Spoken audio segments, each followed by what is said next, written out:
সব জিম্মি মুক্ত না করে গাজায় ফের হামলা চালানোর নির্দেশ দেয়া উচিত হয়নি প্রধানমন্ত্রী নেতানিয়াহুর।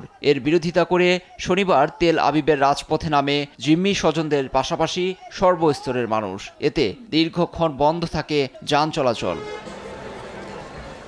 বহু ইসরায়েলি অংশ নেয় অন্যান্য দিনের চেয়ে শনিবারের বিক্ষোভ ছিল আলাদা। রাজপথ ছাপিয়ে অলিগলিতেও ছড়িয়ে পড়ে মানুষের ঢল। যুদ্ধ বন্ধ ও জিম্মি মুক্তির দাবি ওঠে তাদের কণ্ঠে।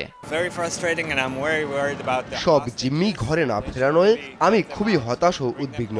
তাদের অবশ্যই মুক্ত করে এখনই ঘরে ফেরানো উচিত।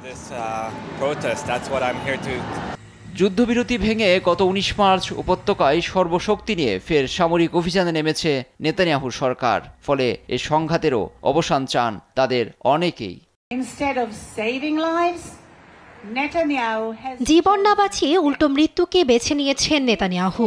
আগেও দেখেছি এ যুদ্ধের কারণে আমাদের বন্দীরা মারা যাচ্ছেন। একমাত্র হামাসের সঙ্গে চুক্তি পারে যুদ্ধ বন্ধ করে তাদের ফেরাতে, কিন্তু তা না করে ক্ষমতা আঁকড়ে ধরে রাখতে এ কাজ করে যাচ্ছেন তিনি।